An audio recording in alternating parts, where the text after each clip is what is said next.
ہم نے انسان کو مشقت ہی میں پیدا کیا۔ یہ مشقت ہر انسان کا مقدر ہے۔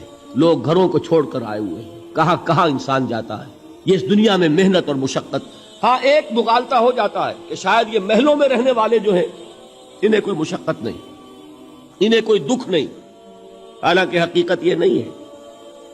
جو جتنا امیر ہے آپ دیکھیں گے اس کی جسمانی مشقت کم ہے، ذہنی کوفت زیادہ ہے۔ ٹرینکولائزرز کی انہیں ضرورت پڑتی ہے، انہیں سیڈیٹیوز چاہیے، خواب آور دوائیں مزدور کو نہیں کبھی ضرورت پڑے گی۔ وہ 8 گھنٹے کی محنت کرنے کے بعد ایسا سوتا ہے کہ وہ صبح ہی کی خبر لے گا۔ اور یہ وہ لوگ ہیں کہ جن کو ہپنوٹکس، خواب آور دوائیاں، سیڈیٹیوز، مسکن ادویات، یہ سارا لبنیم اور یہ ویلیم اور یہ فلاں اور یہ فلاں، یہ کہاں جاتے ہیں؟ ذہنی سکون اور اطمینان انسان کو حاصل نہیں۔ کسی کی جسمانی مشقت ہے، کسی کی ذہنی مشقت ہے۔ میں آپ کو یاد دلانا چاہتا ہوں مہاتما گوتم بدھ کا معاملہ۔ 30 برس کی عمر میں کپل وستو کا شہزادہ محل کو چھوڑ کر نکل گیا، جوان بیوی کو سوتا ہوا چھوڑ کر گیا، شیر خوار بچے کو چھوڑ کر گیا۔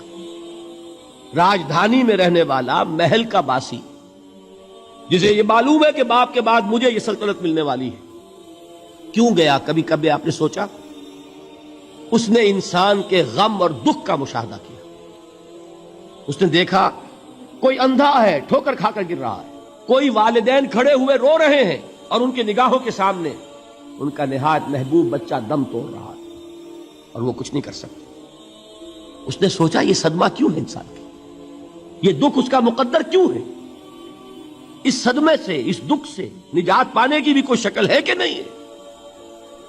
انسانوں کی ایک عظیم اکثریت، شاہ ولی اللہ دہلوی رحمۃ اللہ علیہ کے الفاظ ہیں کہ وہ لدو اونٹ اور کولو کا بیل بن کر زندگی بسر کرتی ہے۔ جو 8 گھنٹے تک اینٹیں ڈھو رہا ہو، اس شخص کا تصور کیجئے آپ، وہ واقعی انسان ہے یا حیوان بن گیا ہے؟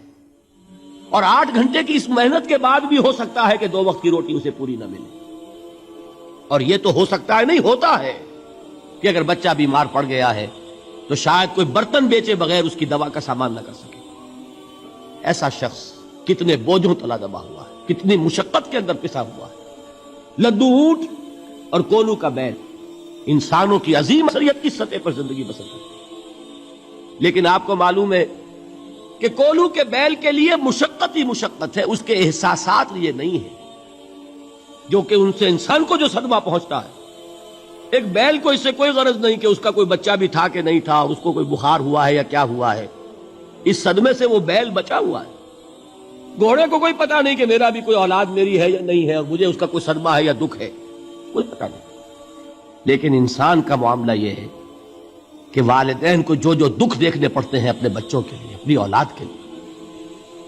رات کی نیند ہے حرام ہے اس لیے کہ بچہ بخار میں تپ رہا ہے یا درد سے تڑپ رہا ہے، لہذا نہ ماں سو سکتی ہے نہ باپ سو سکتا ہے۔ میں نے ایک موقع پر دیکھا، لاہور میں کیروسین آئل، اس زمانے میں ابھی سوئی گیس نہیں آئی تھی اور اکثر و بیشتر جو ہے یہی مٹی کا تیل جو ہے ایندھن کے طور پر استعمال ہوتا تھا، اس کی شارٹیج ہو گئی تھی۔ تو کئی فرلانگ لمبی قطاریں لگتی تھی ان دکانوں کے باہر، ڈپوں کے باہر، اور ایسے منظر بھی کہ ایک خاتون برقع پوش، ایک گود میں بچے کو لیے ہوئے، ایک کی انگلی پکڑے ہوئے، بوتل ہاتھ میں لیے ہوئے تیل کے لیے، اور کئی گھنٹے کھڑی ہے دکان پر۔ یہ مشقت انسان جھیلتا ہے کہ نہیں؟ غالب نے اس کا نقشہ کھینچا ہے کہ رنج سے خوگر ہوا انسان تو مٹ جاتا ہے رنج۔ مشکلیں اتنی پڑی مجھ پر کہ آسان ہو گئی۔ ہم بھول جاتے ہیں، ورنہ واقعہ یہ کہ قلب حساس ہو اگر، اور قید حیات و بند غم، اصل میں دونوں ایک ہیں۔ موت سے پہلے آدمی غم سے نجات پائے کیوں؟ اچھا یہ تو ہوا لقد خلقنا الانسان فی کبد۔ حیوانات کا معاملہ ایک اور اعتبار سے آسان ہے، ان سے کوئی محاسبہ بھی ہے کیا؟ کوئی جواب دہی بھی ہے؟ کوئی ان کو اللہ کے حضور میں کھڑے ہو کر اپنے اعمال کا حساب بھی دینا ہے؟ نہیں۔ انسان کی یہ ٹریجڈی ہے، یہ المیہ ہے انسان کا۔